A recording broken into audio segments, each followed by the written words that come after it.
I know it's अलिकति weird यति freezing कोल्डमा म आज भिडियो बनाएर छु यति राति कति बजेछ हेरौँ है त 12:05 भएछ हैन I hope you guys will see it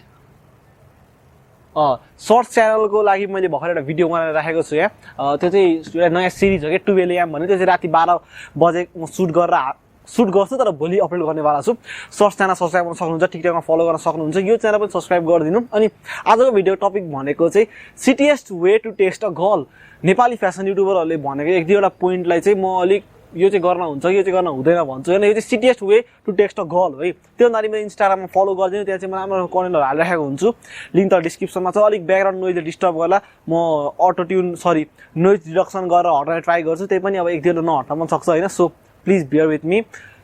video सुरु गरौँ आई नो अब प्रश्न आइरहेको होला यो के भइराख्यो यो कालो कालो यस्तो हुन्छ नि यो एल्लो एल्लो देखिरहेको होला नि अहिले हैन यो चाहिँ के भइरहेको यसलाई सन ड्यामेज भनिन्छ है सो युज फकिङ सनस्क्रिन केटाहरु नम्बर 1 भनेको चाहिँ good morning message with nonsense flirting hello good morning संसारको सबैभन्दा राम्री भेरी ब्युटिफुल प्यारी मेरो मनको रानी आकाशको सुन्दरी संसारको सबैभन्दा राम्री अर्को जुनीको पनि अर्को युनिभर्सको पनि राम्री यस्तो मेसेज चाहिँ भगवानको नाममा पनि नगरौँ हैन केटाहरु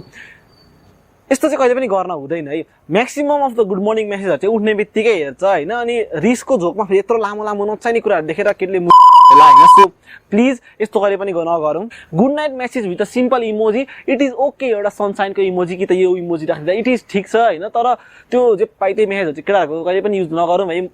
पर्सनली देखिरहेको छु मैले यस्तो युज गरेको अनि अस्ति म एउटा नेपाली युट्युबरको भिडियो हेरेको थिएँ वेयर ही वाज सेइङ कि गुड मर्निङमा लामो लामो मेसेजहरु पठाइदिनु त्यो भइसक्यो केटीले फिदा हुन्छ भनेर यस्तो पठाएर फिदा हुन्छ जस्तो लाग्छ भने हैन sorry to break your heart brother तर that guy and you are completely wrong so यस्तो कहिले पनि नगरौँ गुड मर्निङ विथ एउटा सिम्पल त्यो गर्लफ्रेन्ड छ भने बेबी भन्दा इट्स ओके है केही भन्नु पर्दैन त्योभन्दा बढी नम्बर 2 बिग मिस्टेक केटाले के गर्छ भने writing a big book in text अब सानो सानो मेसेज छ भने मेसेजमा भन्दा हुन्छ हैन सानो सानो कुराहरु छ भने तर त्यो ठुलो लाइनहरुलाई हामीले बुक बनाएर यत्रो लामो लामो प्याराग्राफ बनाएर पठाउनु पर्दैन है मलाई आफ्नै गर्लफ्रेन्डले पठायो भने म त्यो मेसेज हेर्दिन के त्यत्रो लामो लामो मेसेज इरिटेट लाग्छ अझै भक्करै चिने एउटा तोरे पेलाले भक्करै बोल्न थाले तोरीले पठायो भने त कसम कसैले पढ्दैन होला हैन मा कसम ढाटाएर मै पढ्दिन है अरूको त आश पनि नगरौँ है यत्रो लामो लामो मेसेज पठाएर काम छैन केटा अब यस्तो लामो लामो कुराहरु भन्नु छ भने के गर्ने भने कलमा भन्ने कि त फेस टु फेस भन्ने भोइस मेसेजमा पनि यस्तो गरेर नभन्नु है face to face it's okay तर not okay in text messages जिटिएस way to text a girl अर्को तरिका भनेको चाहिँ रिप्लाइङ एस एप है एज सुन एज पोसिबल हो तपाईले उसले माया गर्नुहुन्छ हो उस तपाईको मनको रानी हो तपाईको पहिलो प्रेम तपाई भर्जिन लौण्डाको पहिलो प्रेम हो तर द्याट डजन्ट मीन कि उसले मेसेज गर्ने बित्तिकै रिप्लाई गरिहाल्नु पर्छ भनेर केही इम्पोर्टेन्ट मेसेज चलिरहेको छ केही अब चाहिने कुरै चलिरहेको छ भने चाहिँ it's okay to reply fast तर नर्मल कन्भर्सेसनमा अलिक इन्ट्रेस्टिङ कुराहरुमा हैन डोन्ट रिप्लाई फास्ट कहिले पनि रिप्लाई नगर्नु है यसमा एउटा कुरा पनि यसमा एउटा कारण पनि छ के कारण हो भने म कोहीसँग बोल्दै छु अनि उसले मलाई क्वेशन सोध्यो इन्ट्रेस्टिङ क्वेशन है अनि मैले उसको रिप्लाई गरे अलिक लामै मेसेजमा रिप्लाई गरे अनि उसले त्यो चेक गरेन भने चाहिँ म आफ्नो मेसेज हेरेको गर्छु क्या 10 मिनेटसम्म रिप्लाई गर्दैन कहाँ गएछ यो के गएछ भनेर मेरो क्युरियोसिटी लेभल डेभलप हुन्छ क्या अब यसले के एन्सर दिने हो हैन के रिएक्ट गर्ने भनेर क्युरियोसिटी लेभल डेभलप हुन्छ अनि त्यो क्युरियोसिटीले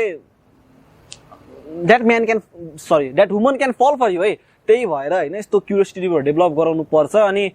जहिले चाहिँ इट्स नट ओके जहिले गर्नु भयो भने चाहिँ भाउ खाइरा जस्तो हुन्छ हैन सो समटाइम्स इट्स फन यो कुरा चाहिँ पहिला म आफै गर्थेँ हैन यो भनेको चाहिँ स्मल टक के छ के गर्दै छौ खाजा खायौ this is a small talk के कुरा भन्नु छ भने डाइरेक्टली भन्दिनु है तर अब स्मल टक नगर्नु भने त्यो ठुलठुलो वियर्ड क्वेशनहरु पनि सोध्ने होइन I saw one guy who was posting and was saying that के भनिरहेको थियो भने हैन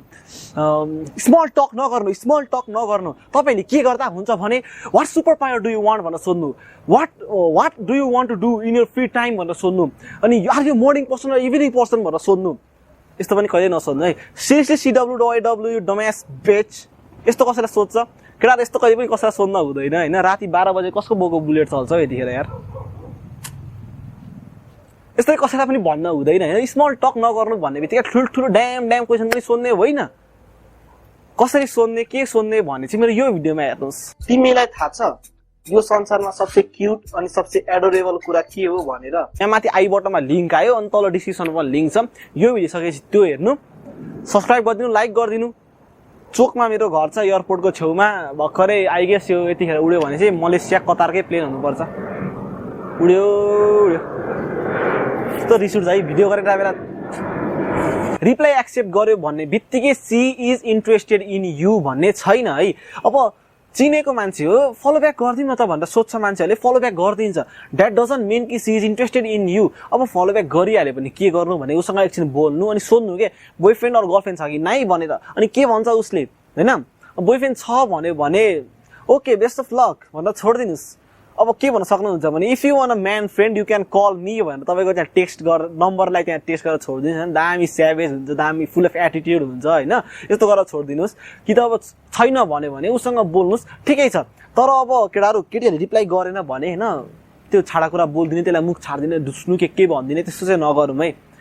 respect is an everyone privacy उसलाई तपाईँसँग बोल्न मन छैन इट्स ओके केही पनि गलत छैन यसमा स्ट्यान्ड होइन केही पनि गलत छैन अर्कोसँग ट्राई गर्नु तर उसलाई त्यो जिप पाइदिए छाडा कुरा बोलेर मुख छाड्ने डिसरेस्पेक्ट गर्ने काम चाहिँ नगरौँ है please respect her and him please respect each and everybody please respect me so subscribe me आजको लागि यति नै it's me your guy learn about fashion NP straight out a Kathmandu but I hip to the hop like a black man do it's me Dichandra Karki signing off from learn about fashion NP पर्सि भेटौँला bye bye पर्सि चाहिँ back to the school outfit आउनेवाला छ भिडियोमा back school के अरे होइन ब्याक कलेजमा के लगाउँदा हुन्छ कलेज स्कुलमा भनेर भिडियो आउँदैछ त्यसको लागि च्यानल सब्सक्राइब गरिदिनु इन्स्टाग्राममा फलो गरिदिनु bye bye see you tomorrow होइन सी यु पर्सि जाडो भयो बाई बाई